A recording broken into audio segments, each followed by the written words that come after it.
Oke, kemarin kita sudah membahas tentang bahan baku dua, di mana kita kemarin sudah belajar bagaimana mencari jumlah pemesanan bahan baku yang sesuai, yang ekonomis, yang bisa meminimalkan biaya bahan baku. Dan juga kita sudah mempelajari uh, metode pembebanan untuk bahan baku itu sendiri, di mana metode, yaitu metode periodik dan metode perpetual. Dan dalam metode perpetual itu sendiri kita juga ada beberapa cara. Yang pertama first in first out atau FIFO, yaitu di mana kita mencatat beban berdasarkan barang yang masuk duluan. Ya, barang yang masuk duluan itu yang kita catat atau yang kita gunakan sebagai acuan dalam membebankan biaya bahan. Dan untuk yang kedua, metode LIFO atau first out, dia membebankan biaya bahan berdasarkan terakhir masuk. Dan juga di sini ada metode rata-rata berbobot. Saya ingin klarifikasi, bukan klarifikasi. Kemarin kan saya sudah merevisi di modul yang halaman 2.25 ini. Itu kan metode rata-rata berbobot. Saya sudah sampaikan ke staf UT-nya. Mereka bilang ya, meskipun saya tidak terlalu puas, mereka bilang pelajari saja apa yang ada di buku. Dan revisi yang saya ajukan itu untuk perbaikan buku yang selanjutnya. Seperti itu.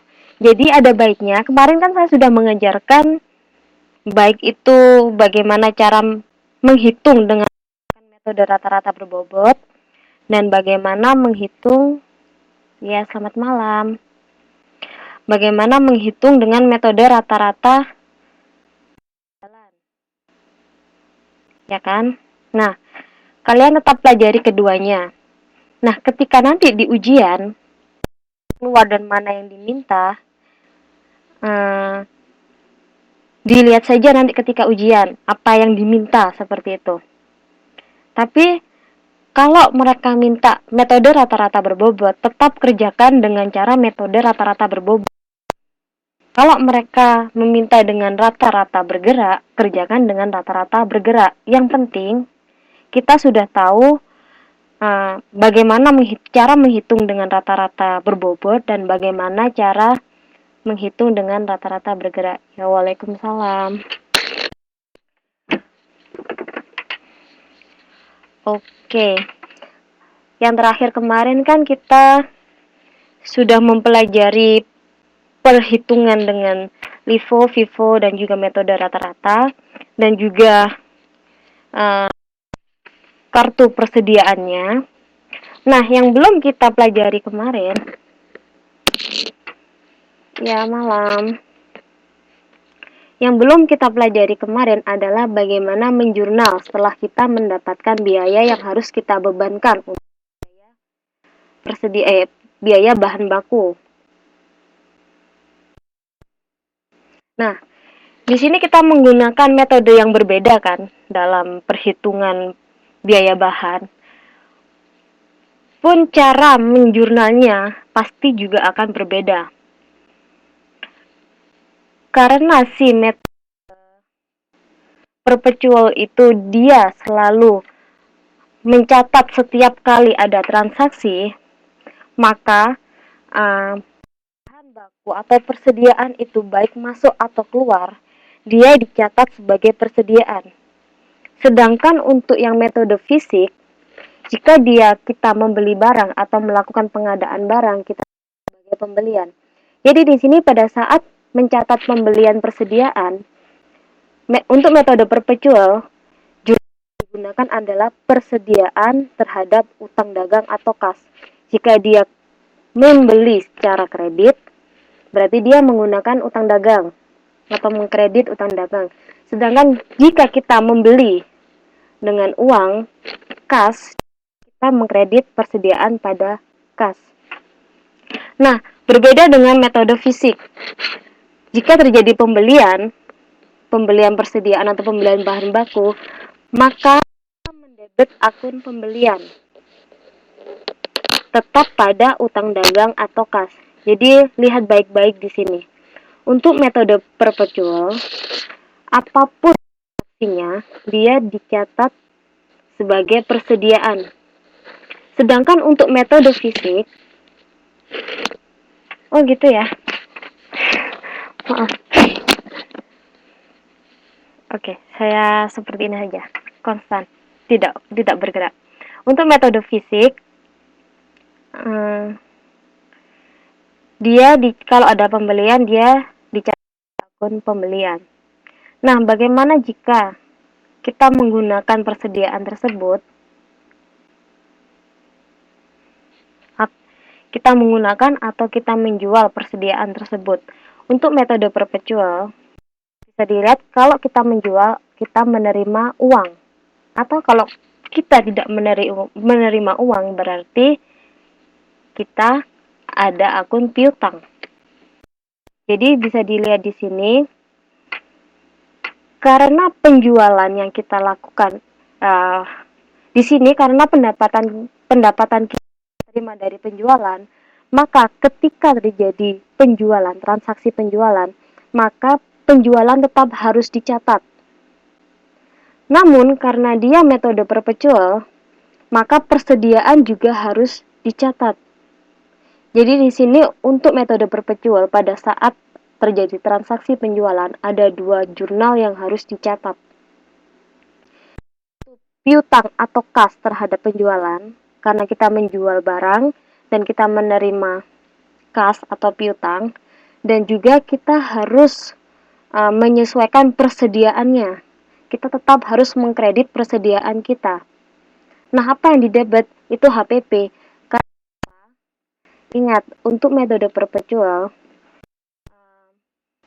nanti hasil apapun, baik itu masuk ataupun keluar, dia akan mempengaruhi yang namanya harga pokok. Jadi transaksi untuk pada saat penjualan ini, dia akan mendebet HPP dan mengkredit persediaan. Pun begitu ketika ada retur penjualan atau potongan penjualan, akan mendebet. Kalau retur, dia akan mengkredit HPP persediaan, mengkredit HPP debet, karena kita menerima kembali barang yang kita jual, entah karena rusak, cacat, dan lain sebagainya. Jadi, HPP dan persediaan ini tetap harus ada jurnalnya pada metode perpetual. Berbeda dengan metode fisik, cukup piutang atau kas terhadap penjualan. Seperti itu. Nah, dari sini untuk bahan baku, apakah ada yang ditanyakan?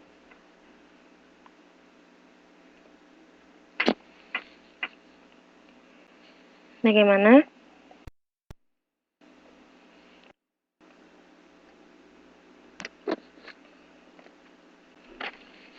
Sebelum kita membahas tentang tenaga kerja, belum. Oh ya, saya ingin menanyakan sesuatu. Sebelum-sebelumnya, pengajar sebelumnya, apakah pernah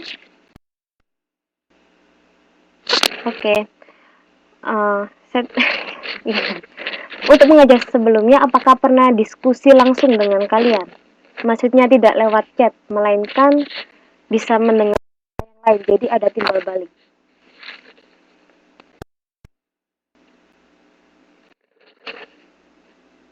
Apakah pernah?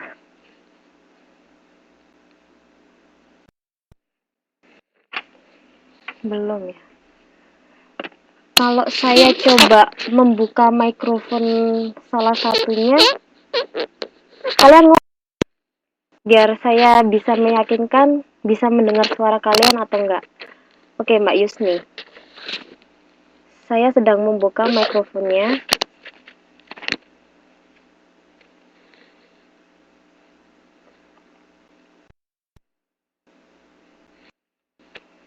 Aduh, lama.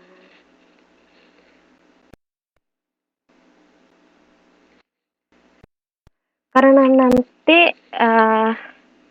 ada sesi di mana kalian yang menerangkan dan yang lainnya harus bertanya. Oke, Mbak, silakan bicara. Halo, Mbak Yusni. Saya tadi agak mendengar sesuatu. Mbak Yusni.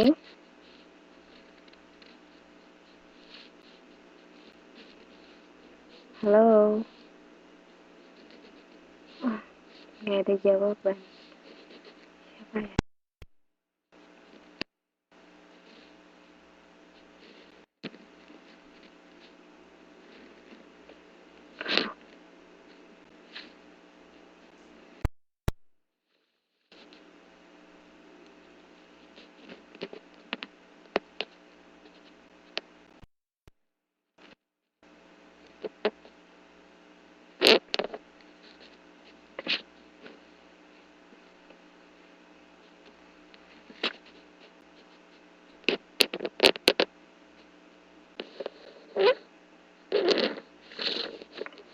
Mbak Jueria, saya mencoba membuka mikrofon.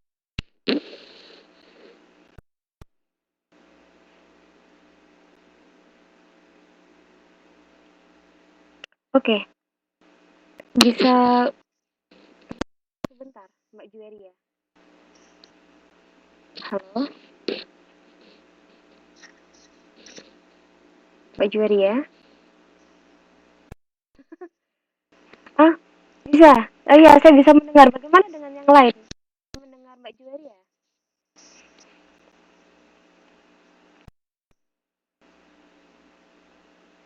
Oke, gimana dengan yang lain? Apakah bisa mendengar suara Mbak Jueria? Tolong ngomong ya, ngomong sesuatu.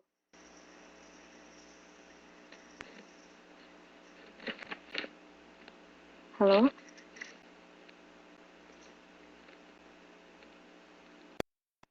Mbak Jueria. Ya, ngomong sesuatu. Saya mau tanya ke yang lain. Mendengar suaranya Mbak Jueria.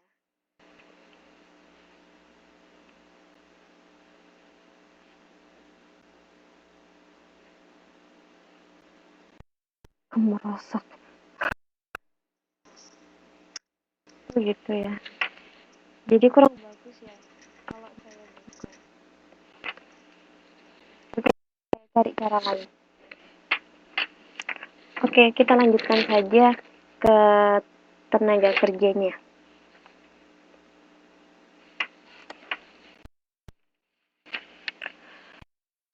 Oke, yang akan mempengaruhi biaya produksi itu bukan hanya bahan baku, bahan penolong, ataupun bahan penolong yang digunakan untuk memproduksi suatu barang, tapi juga kerja itu sendiri yang membuat barang, entah itu yang memproduksi, entah tenaga kerja pendukung produksi, itu juga akan mempengaruhi biaya produksi itu sendiri. Jadi di sini kita bisa mengklasifikasikan tenaga kerja menjadi dua macam, yaitu tenaga kerja langsung atau direct labor, sama tenaga kerja tak langsung atau indirect labor. Nah, sama seperti bahan baku langsung, tenaga kerja langsung itu juga mempunyai ciri-ciri. Suaranya kemersek. Saya juga bisa mendengar suara saya lagi. Ya, indirect labor itu tenaga kerja tak langsung.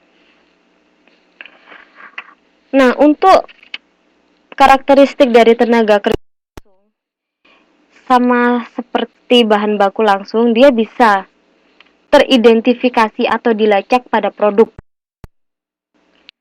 Kata yang kemarin roti, ada tenaga kerja yang khusus untuk mengaduk adonan. Nah, kalau bahan-bahan baku ataupun bahan penolong tadi nggak diaduk,